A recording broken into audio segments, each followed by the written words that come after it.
Yeah. All right. Good morning, everybody. Today is Daf Yud Gimel.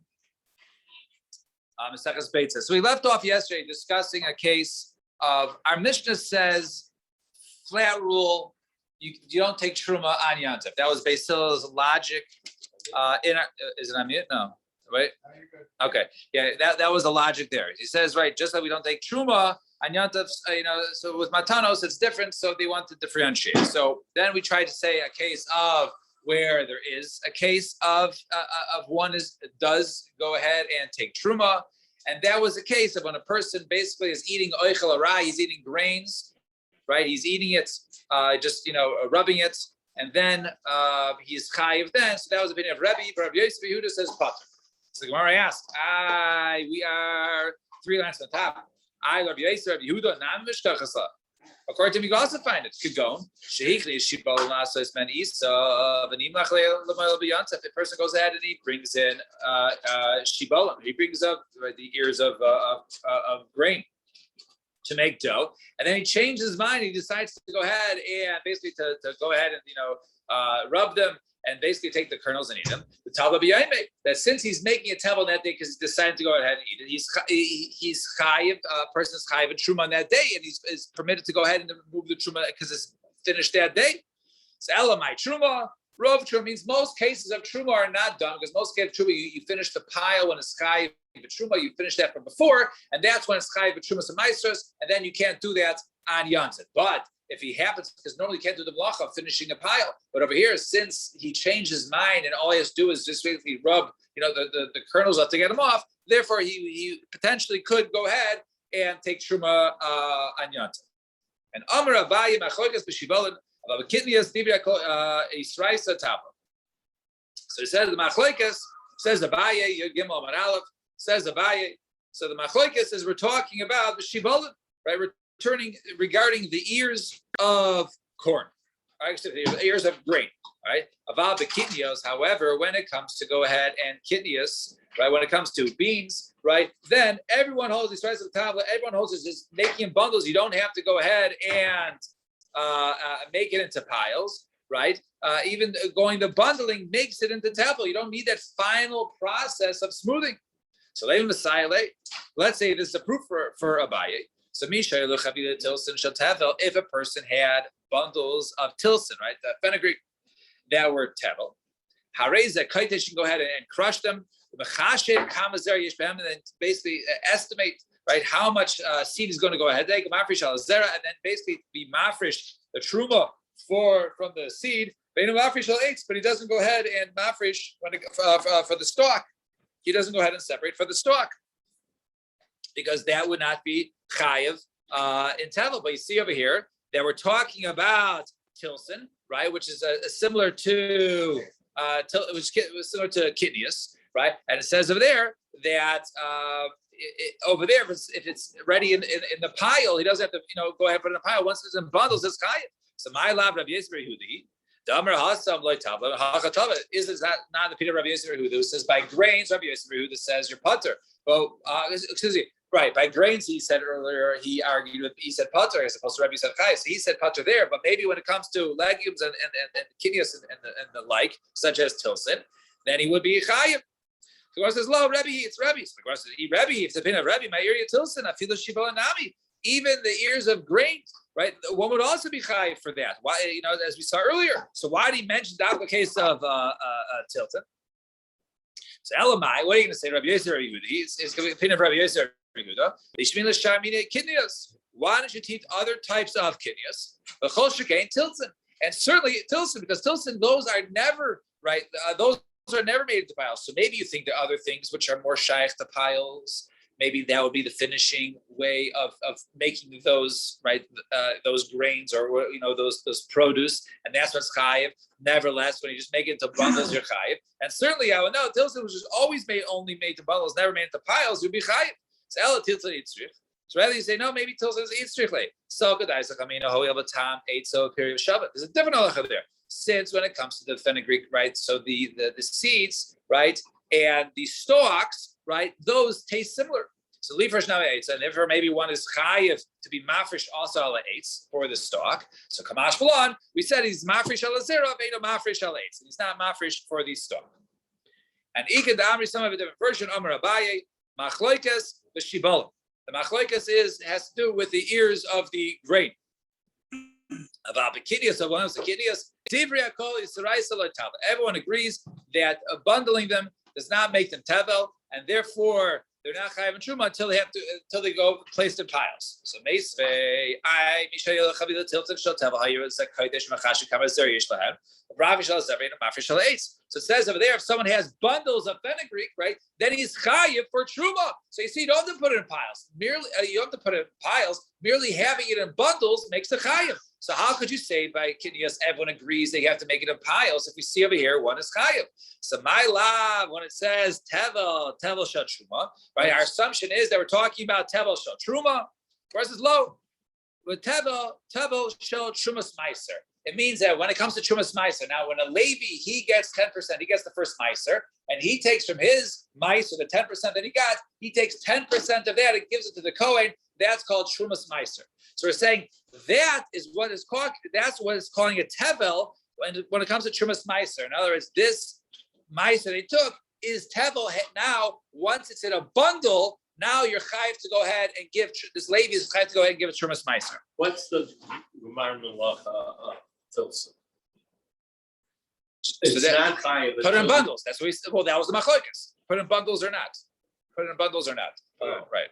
So now. So according to this brisa, it was one you have it in bundles. That's when it's chayiv. So say, it's chayiv meiser truma gedola. So say, no. That was talking about trumas meiser.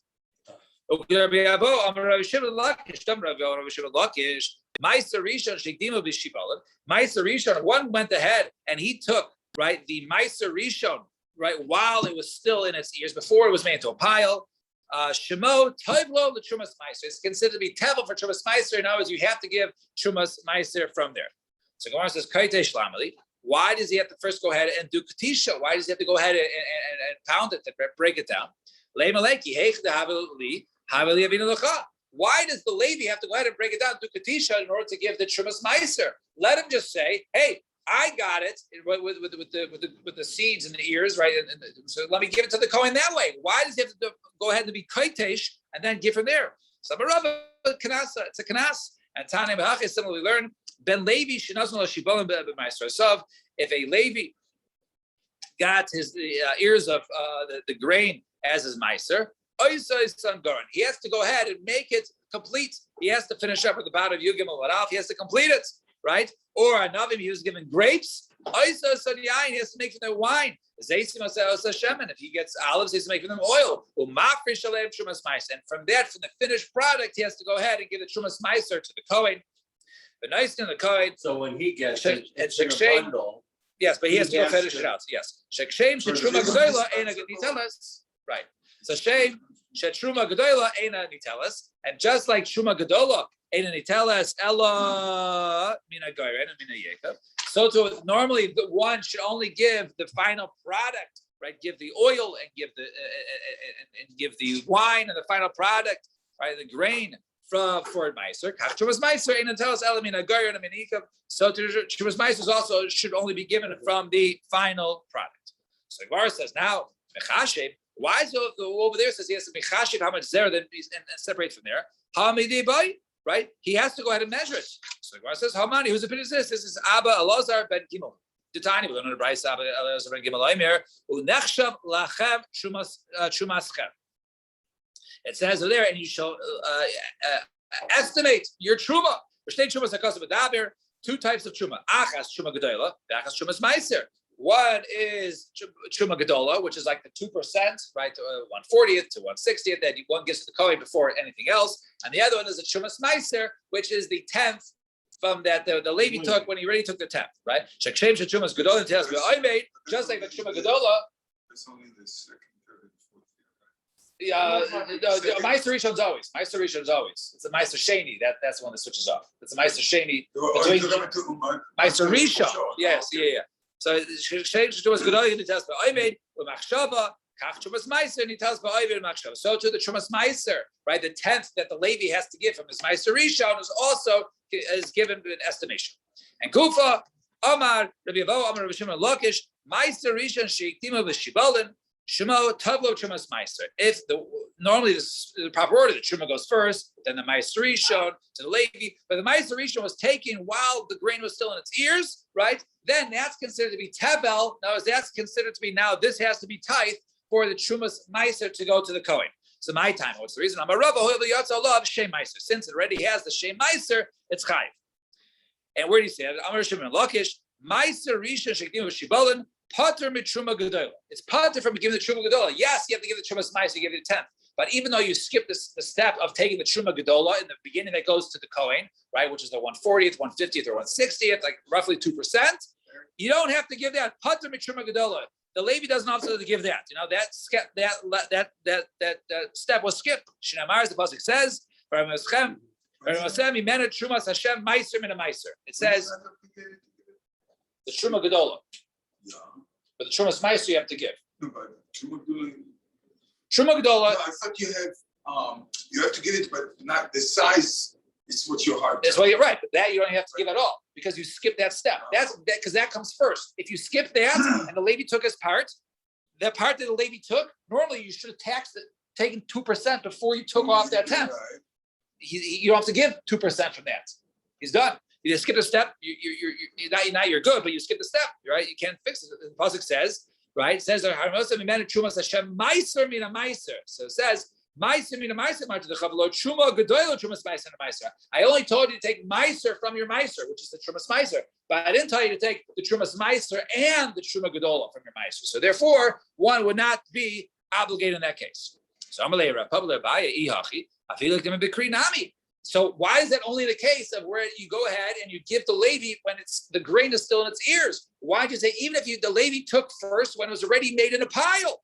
So Allah Makra, the pasuk says, "Mikol tarimu es kol trumas Hashem." So it says over there, from all your matanas, you should go ahead and give truma. So over there it includes truma. Even if once it's made into a pile and the Levi goes first, you got to get truma gedola. So one case when it's in a pile, the Levi just skips a step, he still has to get truma gedola. But if he takes it while it's still in its ears, and the Levi takes it first, he doesn't have to get truma gedola. So why does one? Do you see one case is chayiv, the other one not? So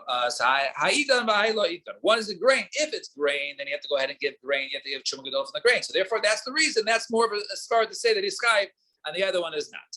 Tanan Hasan, we go over there. Hamakalif Sa'irin, one who goes ahead and peels barley.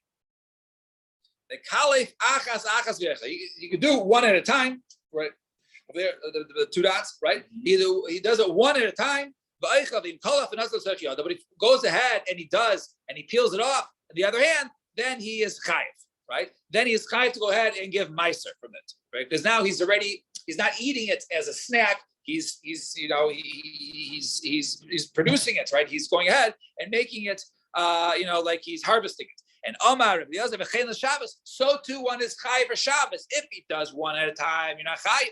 If he does it, right, he peels it and he puts it in the other hand until he has like a collection in his hand, then he would be chayiv for dash, for threshing. So Amar Lezer, so it says, and is that true? Rav Mekalfile to be kisi. His wife, right? Rav's wife used to go ahead and peel the barley and put it into the cups. And Reb Chia Mekalfile to be the kisi, also Reb Chia's wife. So they used to also do it. They used to go ahead and do it on Shabbos. So how could you say if you're in Shabbos you can't go ahead and gather? You can only do one at a time. If we see over there that their wives used to do it.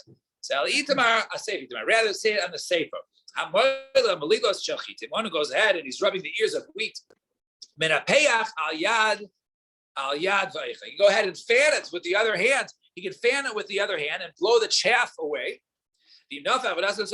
However, if he goes ahead and he fans it away and then he gathers and he starts putting it in his lap, then he's chayiv. Then he's chayiv for meiser in that case because now he's sort of harvesting it. He's not just eating it as a snack. And Amar Belezer b'chein l'Shabbos. And that means in that case one will be chayiv on Shabbos for borer.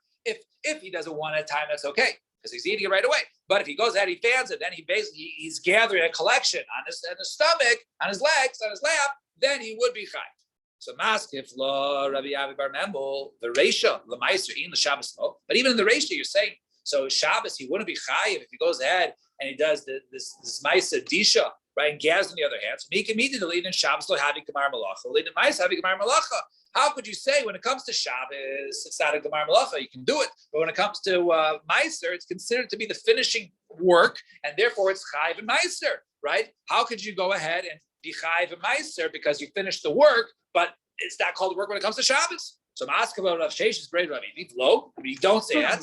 Garna l'maiser.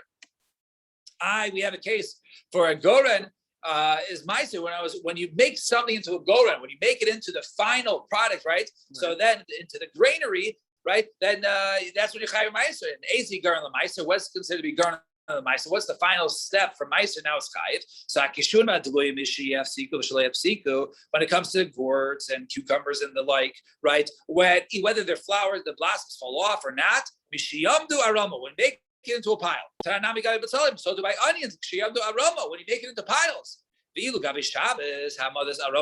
you make a pile of onions on Shabbos, you make a pile of gourds or pumpkins on Shabbos, you're pater. So you see clearly there are times when you can make something now chayiv and meiser, but you're not chayiv for malacha Shabbos. So elo meiser chalamemer. What are you going to say when it comes to Shabbos? Malachas machshavas asur Torah.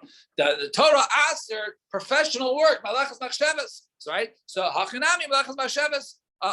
So over there, making it the pile is now considered malachas machshavas. So therefore, you're pater. So it's over here to go ahead and to rub, right? To do that, that's not a meiser, malachas machshavas, and therefore one would be pater for.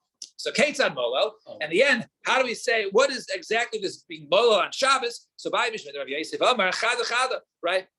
You can rub two, I guess, his 2 fingers while his thumb against his index finger. Rav Avi Mishmei Rav Yosef Amar Chada Tarti, 1 against 2, and Rav Amar Kevin the Mishani, right? Since he's doing it different, right? Kevin the Mishani, and then Afilu Chada Kulonami. Then he can do it. Even 1 against the other hand. I guess if he's doing it in 1 hand or 2 hands, so if he does it normally like this, so since he's doing it in 1 hand, he can do it any way he wants because that's already considered the Mishina. And Ketzad Menafeach, and how is 1 fan? So Amar Rav Barab Marav Menafeach, he goes and Mikisha Espasev Lamala. So he goes just, I guess, the knuckles down to fan it in order to blow the chaff away. That's okay to do on Shabbos. However, Mechulad Barava and Eretz they sort of laughed at it. Says, Kevin the Mishani, since you're doing it in a different case, you're not doing the normal cases by using your hand and not blowing it. You can even use the entire hand. You can use the whole hand and do it. I got to get running.